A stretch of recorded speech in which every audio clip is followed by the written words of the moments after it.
A esta hora, el encuentro que esperabas. Encuentro con la ciencia con Modesto Montoya. Gracias, amigos, por seguir con nosotros en este encuentro con la ciencia. Bueno, lo anunciado, estamos con dos jovencitos, José Pomalaza y Jorge Heró, que en los años 60, cuando este modesto servidor hacía al colegio, ellos estaban ya partiendo a Stanford, esta universidad prestigiosa donde todo el mundo sabe surgió el Silicon Valley.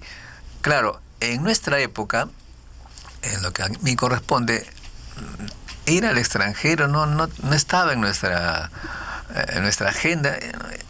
Hacíamos ciencia por placer en el Perú y era una cosa extraordinaria. ¿Cómo es que la gente empezó a salir? ¿Quién los inquietó? A ver, vamos a preguntar primero a José Pomalaza. ¿Cómo fue que, primero, dónde estudiaste tu secundaria? Secundaria en el Colegio Militar Leoncio Prado. ¿La universidad? En la UNI. ¿Quién te inquietó para ir a Stanford? Bueno, ¿tenías una idea cuando estando en el colegio? Siempre. ¿En el colegio ya tenías esa inquietud? En el colegio, cierto. Algunos compañeros sí, ellos se prepararon para ir a Estados Unidos, bueno. y fueron.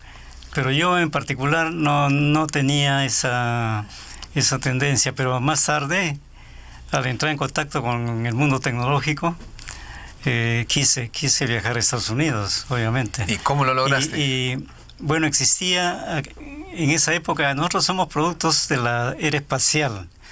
Ya se lanzó el primer satélite, el Sputnik, y hubo un gran impulso por la tecnología en ese entonces, por la tecnología espacial.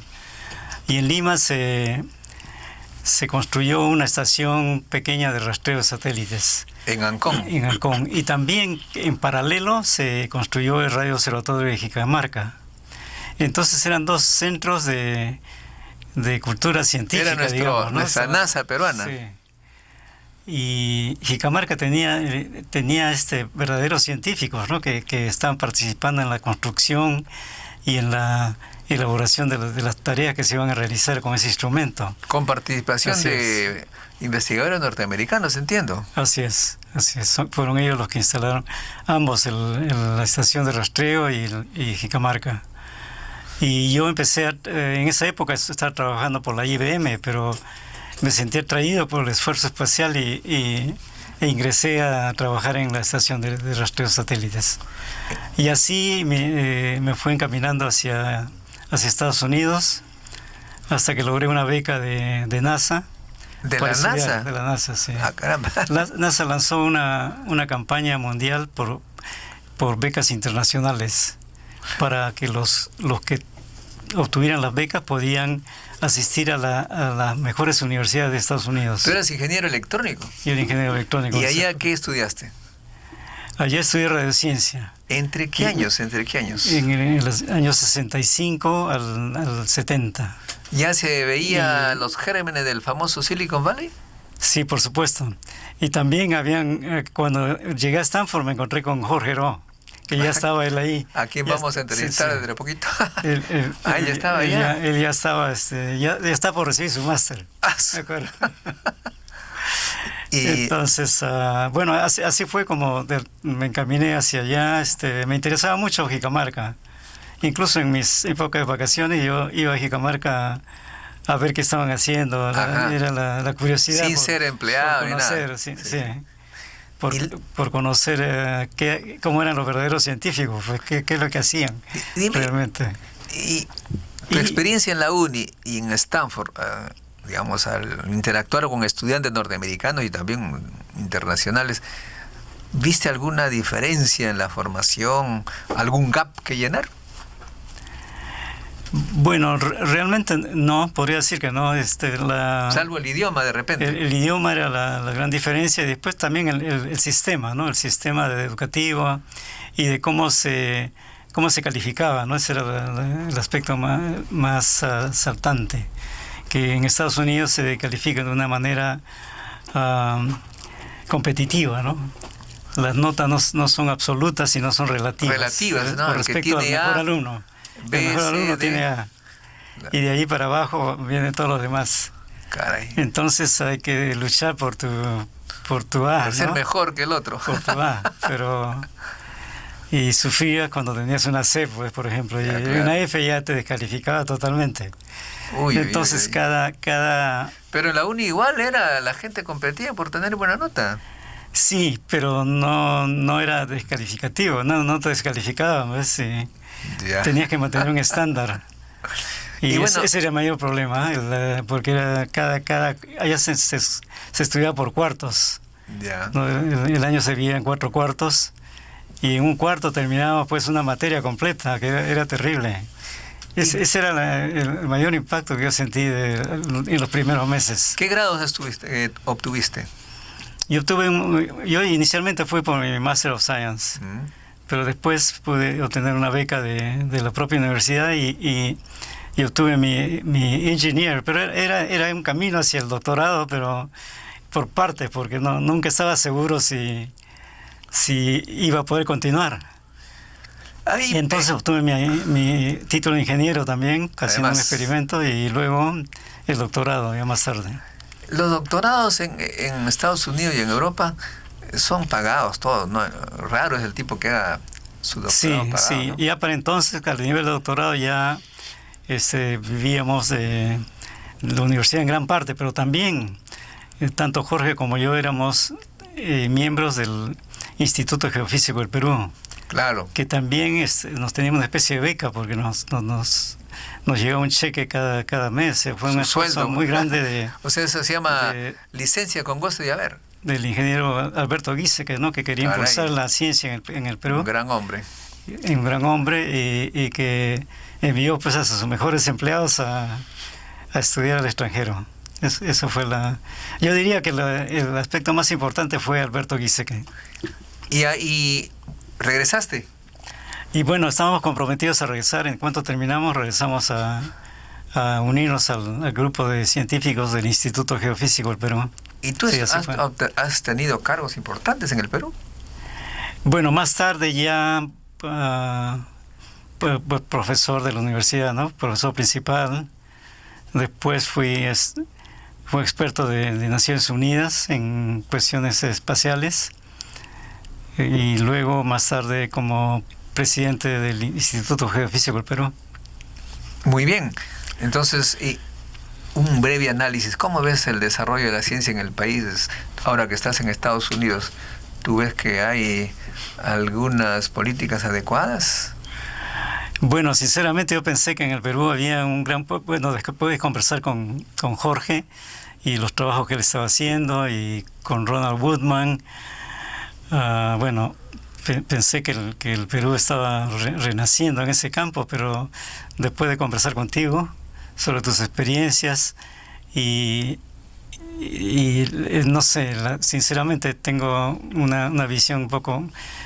Por un lado se están haciendo cosas magníficas y también por algunos ingenieros de la UNI veo que trabajan en campos científicos de gran importancia.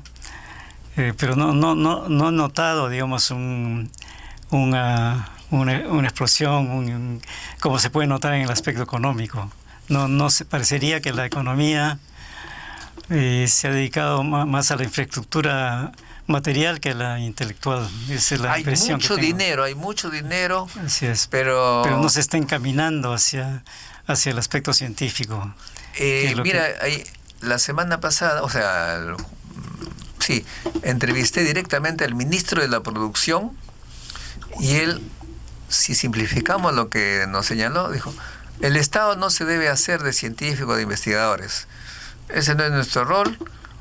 Que la empresa privada contrate a científicos y nosotros vamos a subvencionarlos. O sea, empresa privada, si tú contratas algo, yo te apoyo. Pero Estado no, yo no requiero de científicos. Es lo que dijo más o menos. Entonces, ese modelo no sé en qué países se da, pero nosotros aquí no estamos de acuerdo. Y finalmente, José, Ahora, ¿a qué te dedicas? Te dedicas también a la política. Yo te veo tus mensajes.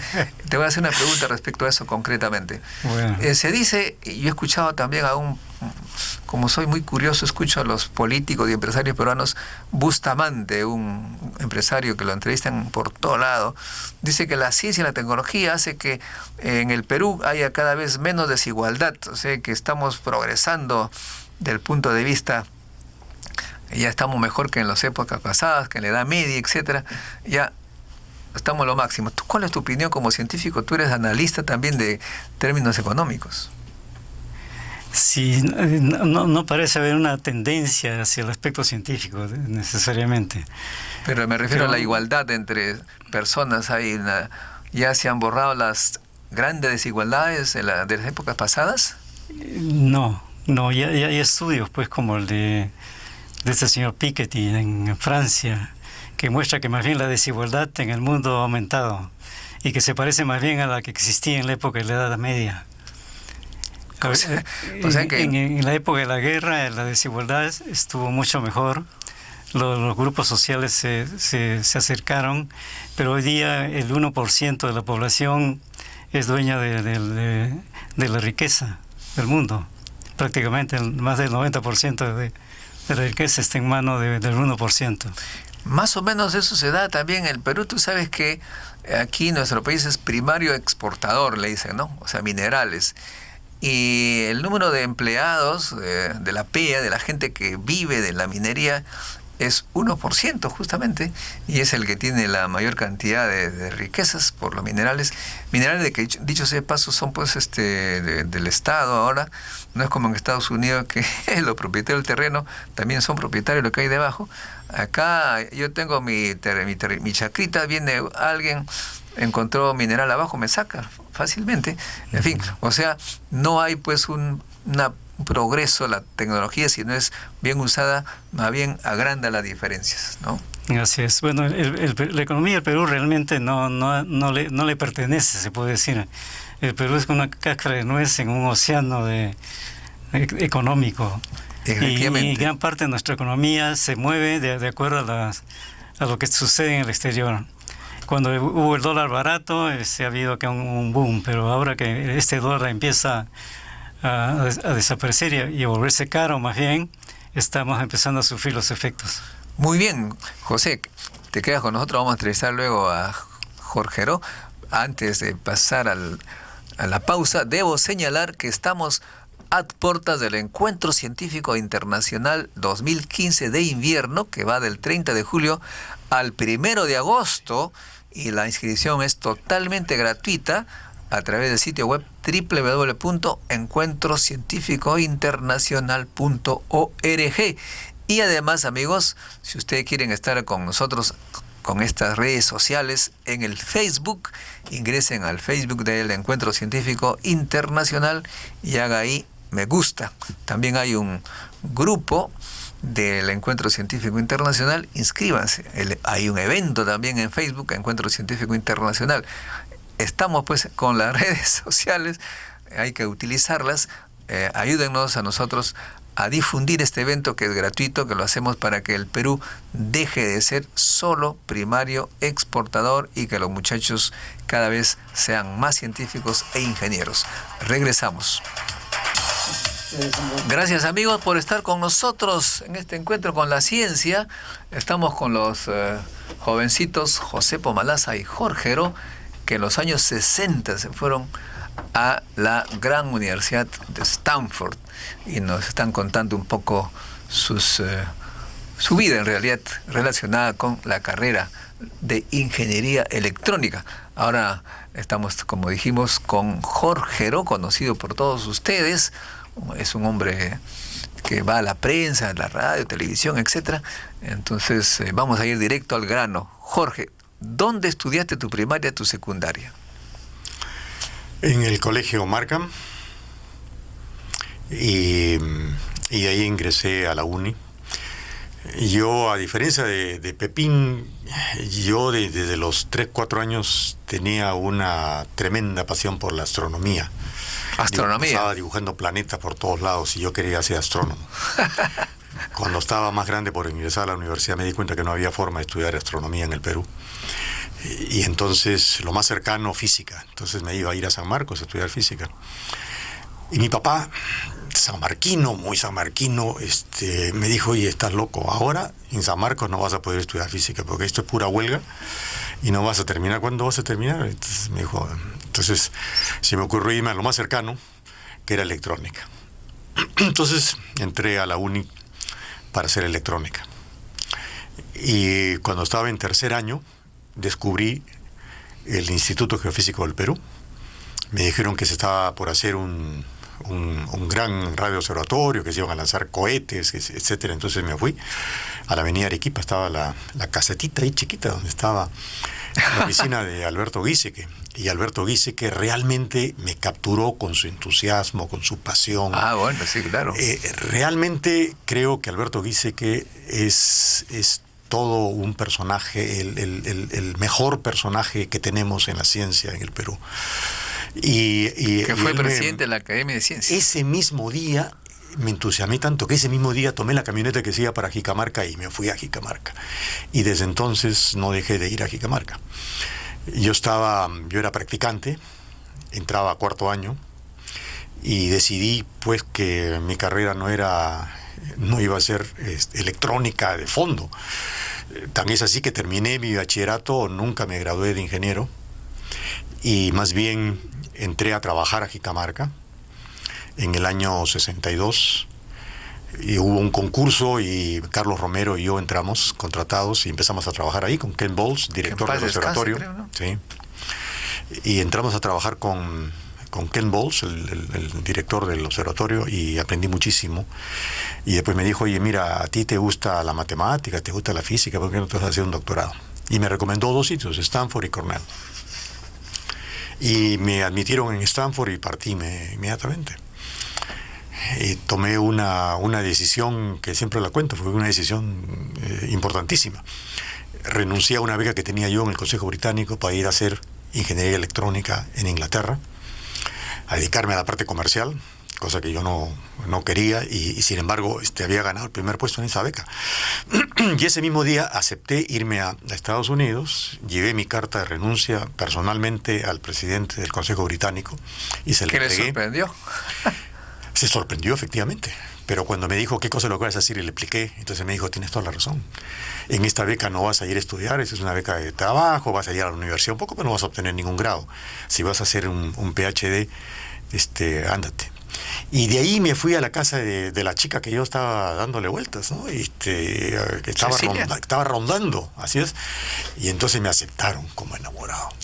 Y al día siguiente me embarqué a Estados Unidos a un curso de radiopropagación en la Universidad de Colorado en Boulder. Así que en un mismo día, en una misma tarde, tomé 3 decisiones fundamentales. Así es, 3 decisiones fundamentales. Y yo siempre lo cuento porque mi vida personal, mi vida científica han estado unidas siempre. Y entonces, este año cumplimos 50 años casados.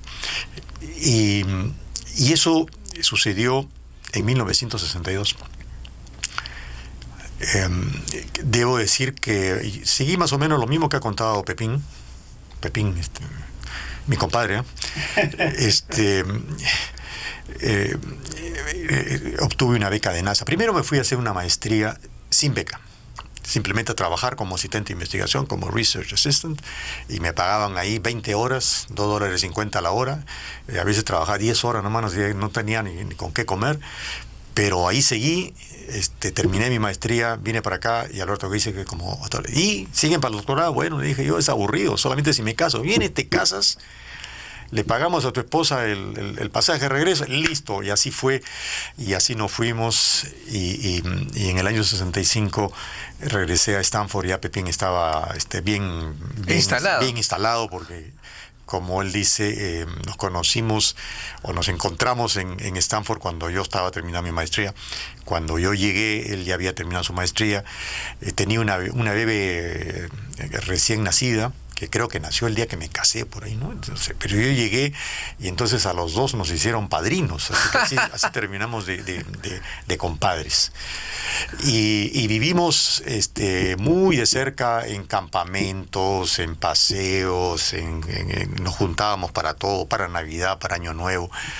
Y hicimos una sólida vinculación. Estudiamos juntos durante más de un año. Nos reuníamos todas las tardes. Pepín iba a mi dormitorio cuando yo estaba soltero todavía y estudiábamos ahí y nos hacíamos preguntas y nos hacíamos preguntas difíciles. Teníamos que pasar el examen, el qualifying exam. Electrónica. No, de todo. El qualifying exam, un examen de todo, que tenía que ver con absolutamente cualquier cosa, te podían preguntar, de todo. Y entonces nos preparamos duramente para ese examen, nos presentamos al examen, hicimos un compromiso de no divulgación de información reservada en caso de que nos tocara el mismo jurado. No nos tocó el mismo jurado, y finalmente vivimos la angustiosa espera de saber si habíamos o no aprobado el examen. Ese es el examen más duro que hay cuando uno comienza el doctorado. No cuando termina, sino cuando comienza el doctorado. Y entonces teníamos el mismo asesor de tesis. Estábamos en la misma área, en radiociencia los dos. Y Pepín estaba en un trabajo, su tesis sobre satélites, la mía era sobre dispersión incoherente utilizando la antena esta de 50 metros de Stanford, casi con 50 metros. Y durante más de año y medio trabajé en esa antena, un radiotelescopio de los más grandes en esa época del mundo, con 50 metros. Y ese día fue, me acuerdo vivamente, el día que yo hablé con nuestro consultor académico o de tesis, y me dijo: Jorge, pasaste, aprobaste. ¡Ay!